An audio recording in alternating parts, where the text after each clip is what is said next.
ہمیشہ کی ایک زندگی موجود ہے، اور جب ہم اس بات پر جو کہ ہم نے نہیں دیکھی، ہم میں سے ایک بھی شخص ایسا نہیں ہے جو پہلے مرا ہو اور پھر زندہ ہوا ہو اور ہمیں بتا سکے کہ مرنے کے بعد یہ ہوتا ہے۔ ہم کیا کرتے ہیں؟ وہ چیز جو ہم نے نہیں آج تک دیکھی اس پر کیا کرتے ہیں؟ ہم ایمان لاتے ہیں، یقین کرتے ہیں، بھروسہ کرتے ہیں، اور اسی چیز کو جو ہمیں نظر نہیں آتی اس پر یقین کرنا ایمان کہلاتا ہے۔ اور پھر اس سے جب آگے بڑھتے ہیں تو وہاں پر لکھا ہے کہ ہم بھی ہر ایک بوجھ اور اس گناہ کو جو ہمیں آسانی سے الجھا لیتا ہے دور کر کے اس دوڑ میں صبر سے دوڑے جو ہمیں کیا ہے؟ درپیش ہے۔ ہر ایک ایماندار ایک دوڑ کا حصہ ہے، اور وہ دوڑ کا آغاز کب ہوتا ہے؟ جب میں اور آپ خداوند یسوع مسیح کو اپنا شخصی نجات دہندہ قبول کرتے ہیں، جب ہم اپنے گناہوں کا اقرار کرتے ہیں، جب ہم نئی پیدائش کا تجربہ حاصل کرتے ہیں، جب ہم ایک نئی مخلوق ہو جاتے ہیں، جب خداوند ہمیں گناہ کی غلامی سے آزاد کر کے روشنی میں اور نور میں لے کر آ جاتا ہے، اس وقت ہماری دوڑ کا کیا ہوتا ہے؟ آغاز ہو جاتا ہے۔ مسیح یسوع نے بھی ایک دوڑ جو ہے اس زمین میں رہتے ہوئے دوڑی، اور اس کی دوڑ کا آغاز جو ہے وہ آسمان سے ہوتا ہے، بیت لحم میں، بیت لحم سے کلوری میں، کلوری سے گتسمنی باغ میں، اور وہاں سے پھر واپس آسمان پر۔ یہ پوری اس کی دوڑ کا جو ہے وہ تسلسل تھا۔ ہر ایک ایماندار جب اس دوڑ میں دوڑ رہا ہے تو خداوند کا پاک کلام ہمیں یہ بتاتا ہے کہ دوڑ میں دوڑنے والے تو بہت سارے لوگ دوڑتے ہیں، لیکن انعام کتنے لے کر جاتے ہیں؟ ایک۔ اس لیے تم بھی ایسے دوڑو تاکہ کیا کرو؟ جیتو۔ ابھی اس دوڑ کے اندر ہمیں بہت ساری مشکلات بھی ہوں گی، بہت ساری پریشانیاں بھی ہوں گی، بہت ساری مخالفتیں بھی ہوں گی، بہت ساری پرسیکیوشنز بھی ہوں گی۔ ان ساری تکلیفوں، ساری آزمائشوں میں نے اور آپ نے جو کام کرنا ہے وہ آج کا مضمون ہمیں بتا رہا ہے، اور وہ کام کیا ہے؟ کہ ایمان کے بانی اور کامل کرنے والے یسوع کو کیا کرنا ہے؟ تکتے رہنا ہے۔ آپ کبھی جا کر ایکسپیرینس کیجئے گا، کسی بھی چیز کو جب آپ بہت دیر تک دیکھتے رہتے ہیں تو آپ کی آنکھوں سے آنسو نکلنا شروع ہو جاتے ہیں، اور جب آپ خداوند یسوع المسیح کو تکتے رہیں گے تو آپ کو اس بات کا اندازہ ہوگا کہ خداوند نے میرے اور آپ کے لیے کیا کچھ صلیب پر کیا، اور کیا نجات کا پیغام اس نے ہمیں دیا، کن تکلیفوں، مصیبتوں، پریشانیوں اور آزمائشوں میں سے وہ گزرا تاکہ میں اور آپ ہمیشہ کی زندگی حاصل کر سکیں۔ اور یہاں پر جو لفظ استعمال ہوا ہے ایمان کا بانی، پاکستان کا بانی کون ہے؟ قائد اعظم۔ قائد اعظم از دا فاؤنڈر آف پاکستان۔ اور یسوع کے لیے جو لفظ استعمال ہوا ہے وہ ہے فاؤنڈر آف فیتھ، ایمان کا بانی ہے، اور بانی کا مطلب یہ ہے کہ ایمان کو پیدا کرنے والا، وہ سورس آف فیتھ ہے جہاں سے ایمان کے چشمے جاری ہوتے ہیں۔ اور ایک اور شخصیت ہمیں بائبل مقدس میں ملتی ہے جسے ہم ایمانداروں کا باپ کہتے ہیں، وہ کون ہے؟ حضرت باپ ابراہیم۔ کبھی ان کی زندگی پر غور کیا ہے؟ آج میرے اور آپ کے پاس بائبل مقدس موجود ہے، خداوند کے انبیاء کرام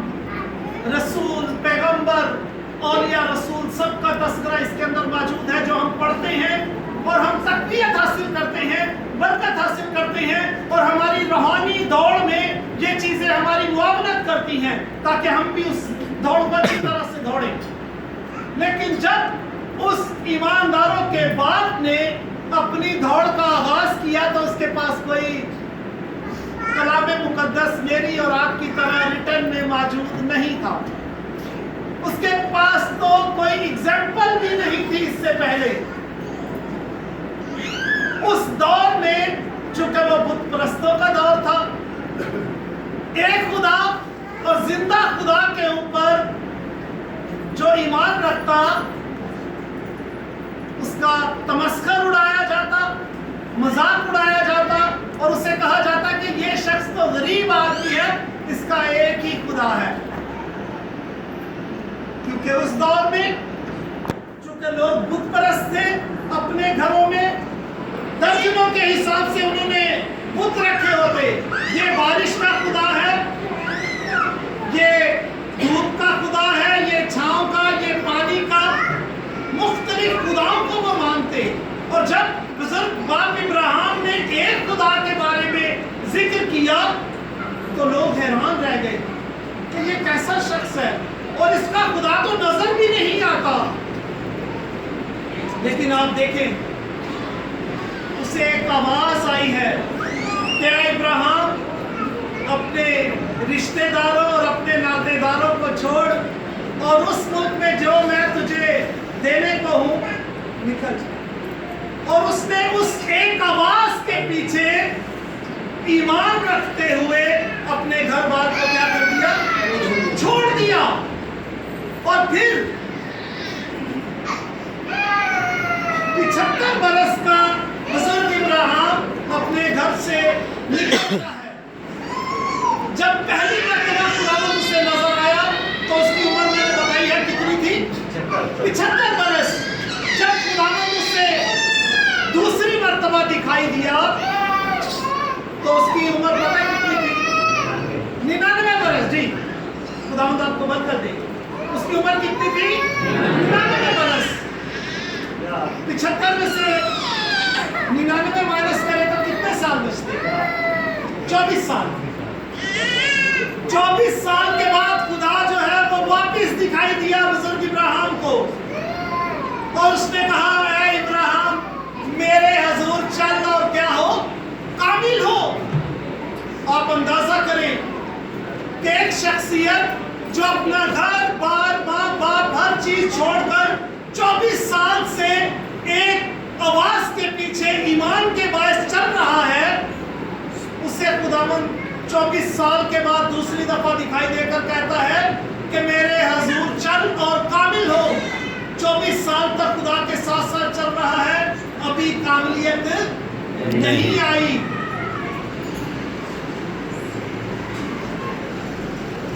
خدا نے اس سے ایک اور وعدہ کیا، میں تجھے ایک فرزند دوں گا.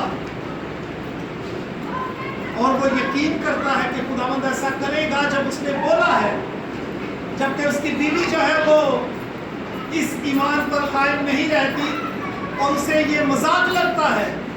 اور خداوند نے اس قصے کو مختصر کرتے ہوئے آگے بڑھیں گے اپنے ٹاپک کی طرف. خداوند نے اسے بیٹا دیا اور کہا کہ اس بیٹے کو کیا کر دے؟ قربان کر دے. اور لکھا ہے کہ موریا کے پہاڑ پر جا کر اس کو قربان کر. اور کتنے دن کا سفر تھا اس کا؟ 3 دن کا سفر. بڑھاپے میں ایک ہی بیٹا ہے اور اسے بھی قربان کرنے کا حکم ہوا ہے اور وہ 3 دن کے سفر کے بعد اسے قربان کرنا ہے. اور وہ 3 دن تک کس اذیت میں سے گزرا ہوگا یہ یا تو خدا جانتا ہے یا وہ خود جانتا ہے کہ وہ کتنے ششوپن میں ہوگا کہ کہیں یہ میرا وہم تو نہیں ہے، ہو سکتا خدا نے نہ ایسا کہا ہو.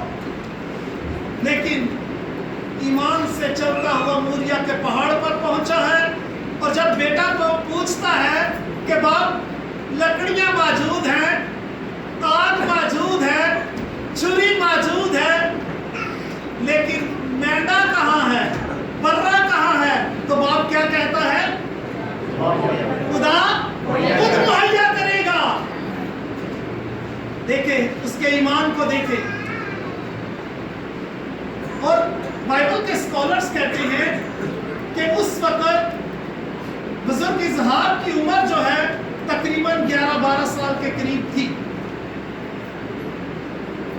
آپ مجھے بتائیں، ایک 100 سال کا بوڑھا شخص ہے اور 12 سال کا ایک بچہ ہے، وہ اگر چاہتا تو ہاتھ چھڑا کر کیا کر سکتا تھا؟ بھاگ سکتا تھا، بوڑھا آدمی کہاں اسے پکڑتا؟ لیکن اس میں ہمیں فرما برداری نظر آتی ہے، وہ باپ کے ساتھ ساتھ ہے۔ آپ اندازہ کریں کہ اس بچے کے باپ نے پکڑ کر ہاتھ اور پاؤں بھی باندھے ہیں، بچہ خاموش ہے، بولا نہیں۔ اسے لکڑیوں کے اوپر لٹایا گیا، بیٹا خاموش ہے۔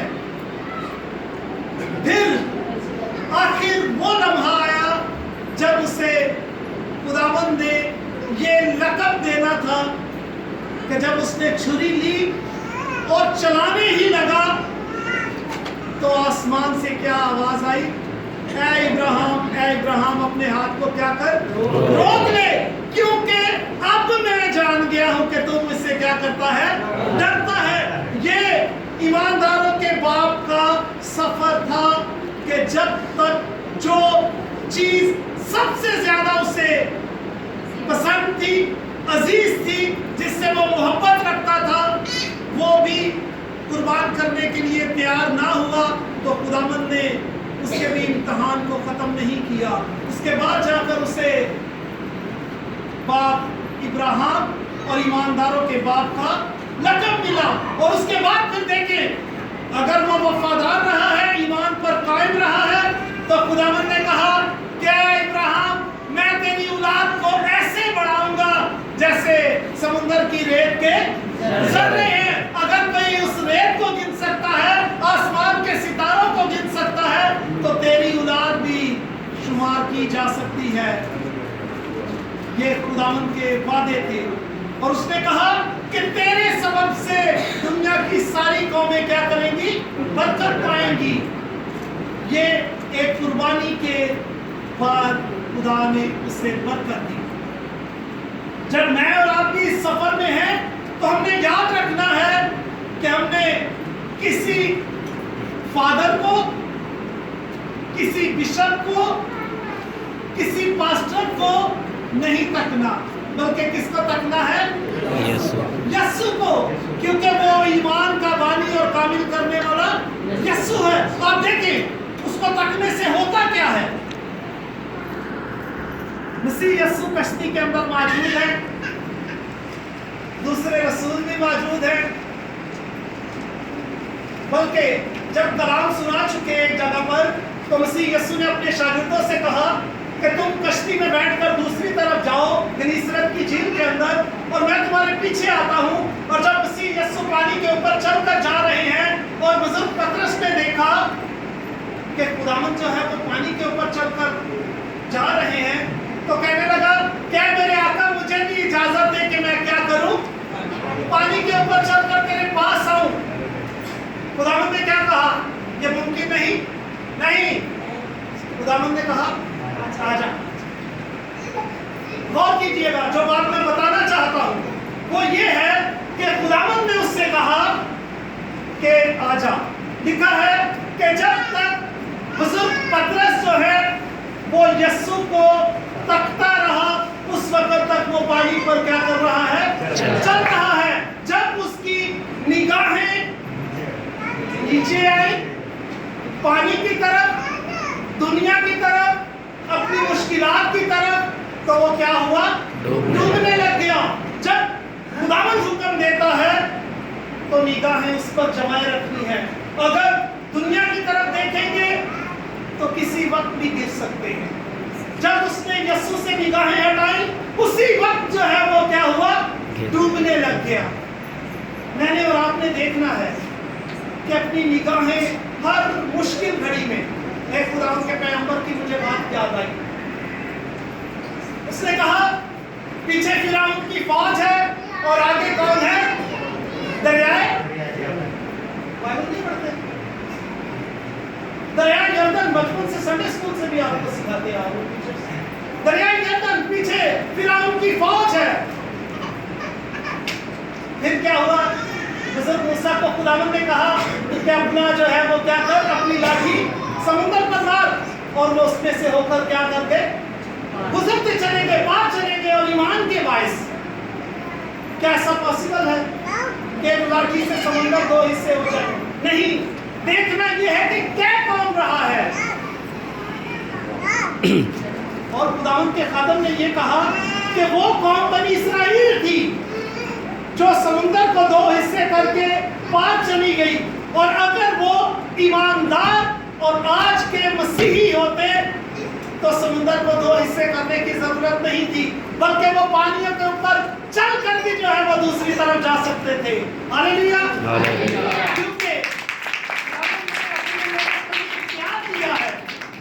لیکن ایک بات اور آپ کو بتاؤں، ایمان کی بات کرنا دوسری بات ہے اور اس کے بعدوں پر یقین کرنا دوسری بات ہے. ابھی ایک ایگزامپل دینے لگا، میرے ٹاپک کا حصہ نہیں، لیکن آپ کو بڑی اچھی طرح سے ایمان کا مطلب ضرور سمجھ میں آ جائے گا. ایک گاؤں کے اندر خدا کے خادم جو ہیں کلام سنانے کے لیے جاتے ہیں، وہ رہتے جیسے فاروق اعظم میں ہیں، اور یہاں پر آ کر کلام سناتے ہیں، اور بیچ میں جو ہے وہ ایک چھوٹا سا دریا بہتا ہے جسے وہ کشتیوں سے لوگ ادھر سے بھی پار کرتے ہیں اور ادھر سے بھی پار کرتے ہیں. ایک دن کیا ہوا، خدا کے خادم جو ہیں وہ لیٹ ہو گئے، ایڈر صاحب جو ہے وہ عبادت کے لیے آنے لگے اور لیٹ پہنچے. بھائی صاحب نے کہا آپ نے دیکھا نہیں ٹائم کیا ہو گیا، آپ اتنی لیٹ پہنچے؟ وہ کہنے لگا بھائی صاحب اصل میں بات یہ تھی، جب میں کشتی کے پاس آیا کشتی بھر چکی تھی اور وہ نکل چکی تھی، اور میں انتظار کر رہا تھا کہ دوسری کشتی آئے، اس میں بیٹھ کر پھر میں جاؤں. تو کشتی کا انتظار کرتا رہا ہے، تو پانی کے اوپر چل کر آ جاتا. اچھا، ایڈر صاحب کے بھی کان کھڑے ہو گئے اور وہ کہنے لگا بھائی صاحب بات تو آپ بالکل ٹھیک کر رہے ہیں، میرے دماغ میں یہ بات کیوں نہیں آئی.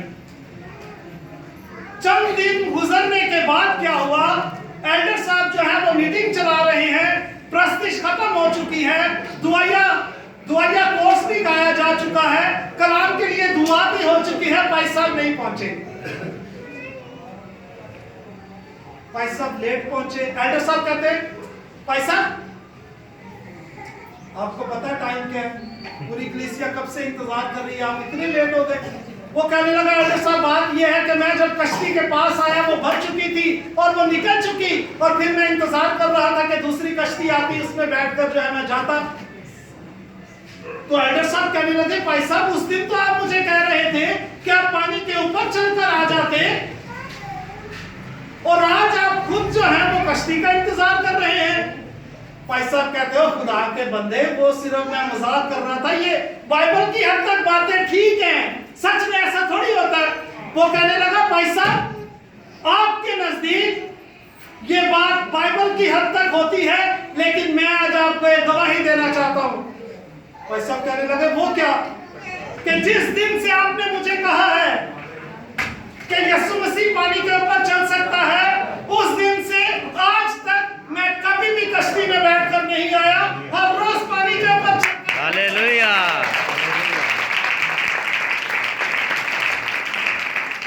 صرف بات کیا ہے؟ یقین کرنے کی، ایمان لانے کی کہ خداوند نے کہا ہے تو ہوگا. آپ مجھے بتائیں، بزرگ نوح سے خداوند نے کہا کہ میں زمین پر کیا بھیجوں گا؟ بارش. اس سے پہلے کبھی بارش ہوئی نہیں تھی. آپ کو پتہ ہے اس بات کا؟ اس سے پہلے کبھی زمین پر بارش نہیں ہوئی. خداوند نے کہا نوح سے کہ بارش ہوگی، تو اس نے بھی کہا خدا نے کہا تو ہوگی. کشتی بنانا چھوڑی نہیں، اس نے بناتا رہا. ایمان کی بات ہے صرف. خداوند کے پاک اور مقدس کلام میں ایک حوالہ میرے ساتھ مل کر نکالیں تاکہ ہم اسے سمجھ سکیں کہ خداوند کو جو تکتے ہیں ان کے ساتھ کیا حالات اور واقعات ہوتے ہیں. مقدس لوکا کی مارفت لکھی گئی انجیل اس کا 22واں باب، میرے ساتھ مل کر حوالہ نکالیے گا.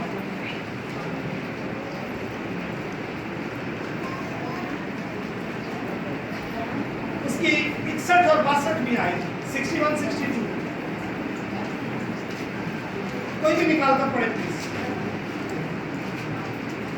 اور خداوند نے پھر کر پترس کی طرف دیکھا اور پطرس کو خداوند کی وہ بات یاد آئی جو اس نے کہی تھی کہ آج عمر کے بعد دینے سے پہلے 3 بار میرا انکار کرے گا، اور وہ باہر جا کر زار زار رویا۔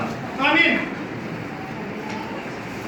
بزرگ پطرس سے خداوند نے کہا، پطرس نے کہا کہ خداوند سب تجھے چھوڑ کر چلے جا، لیکن میں تجھے نہ چھوڑوں گا، میں جان دینے تک تیرے ساتھ کیا رہوں گا، وفادار رہوں گا۔ تو خداوند نے کیا کہا، کیا پطرس آج ملک کے بانگ دینے سے پہلے 3 مرتبہ تو کیا کرے گا میرا؟ اور جب تیسری مرتبہ اس نے انکار کیا تو خداوند نے پطرس کی طرف دیکھا، اور جب پطرس کی نگاہیں خداوند سے ٹکرائیں تو اسے خداوند کا وہ وعدہ یاد آیا، اور وہ کیا کرنے لگ گیا؟ زار زار رونے لگا، کیونکہ خداوند کی آنکھوں میں جب ہم تکتے ہیں تو پھر ہمیں اپنے ایمان کو پرکھنے کا موقع ملتا ہے، اس کے وعدوں پر یقین کرنے کا موقع ملتا ہے، ہمیں اور بلیسنگ حاصل کرنے کا موقع ملتا ہے، اور جو ہماری کمیاں ہوتی ہیں، ہماری کمزوریاں ہوتی ہیں، وہ بھی ساری جاتی رہتی ہیں۔ آپ کو یاد ہے کہ بزرگ ایلیا کا شاگرد کون تھا؟ بزرگ الیشا۔ بزرگ الیشا اپنے استاد سے کہتا ہے کہ مجھے برکت چاہیے۔ وہ اپنے استاد سے ایک لمحے کے لیے بھی جدا نہیں ہوتا۔ اس کا استاد کہتا ہے یار مجھے ایک چھوٹا سا ضروری کام ہے، تو ذرا یہاں کھڑا ہو، میں ہو کر آتا ہوں واپس۔ اس نے کہا خداوند کے حیات کی قسم میں تجھے نہیں چھوڑوں گا، کیونکہ مجھے خدا نے بتا دیا کہ تو اب مجھ سے جدا ہونے والا ہے۔ اس نے کہا چلو ایسا کرو، مجھے باتھ روم جانا ہے، باتھ روم تو جانے دو۔ اس نے کہا نہیں، میں تمہاری قمیض پکڑوں گا، اس طرح منہ کروں گا اور تم باتھ روم کر لو، چھوڑوں گا نہیں۔ برکت حاصل کرنا آسان کام نہیں ہے۔ وہ کہتا ہے میں تمہارے پلو کو پکڑ کر اس طرح منہ کر کے کھڑا ہو جاتا ہوں، آپ باتھ روم کرو۔ بزرگ ایلیا تنگ آ کر اس سے پوچھتے ہیں بیٹا تجھے چاہیے کیا، مجھے یہ بتا دے آج۔ تو اس نے کہا تیری روح کا، جو روح تیرے اندر کام کرتی ہے اس کا دگنا جو ہے وہ مجھے چاہیے۔ تو بزرگ ایلیا نے کہا تو نے بہت بڑی چیز مانگ لی ہے، لیکن اگر تو مجھے آسمان پر اٹھائے جاتے وقت دیکھے تو تیرے لیے ایسا ہی ہو۔ لکھا ہے کہ دونوں استاد شاگرد جو ہے وہ جا رہے ہیں، بیچ میں سے ایک بگولا آیا ہے اور دونوں کو کیا کر دیا ہے، اس نے جدا کر دیا ہے، اور بگولا جو ہے وہ بزرگ ایلیا کو اٹھا کر آسمان پر لے گیا، اور بزرگ الیشا جو ہے وہ کیا کر رہا ہے، زار زار رو رہا ہے، اپنے سر کے اوپر اس نے خاک ڈال لی کہ میرا استاد جو ہے وہ مجھ سے کیا ہو چکا ہے۔ اور یقین کرے آج آپ کو اپنے دل کی بات بتاتا ہوں، آج بھی ہم اپنے استادوں کے لیے ترستے ہیں کہ ہمیں 5 منٹ 10 منٹ کہیں سے مل جائے کہ ان کے قدموں میں بیٹھ کر کوئی اور بات سیکھ سکے، کوئی اور چیز سیکھنے کو ملے۔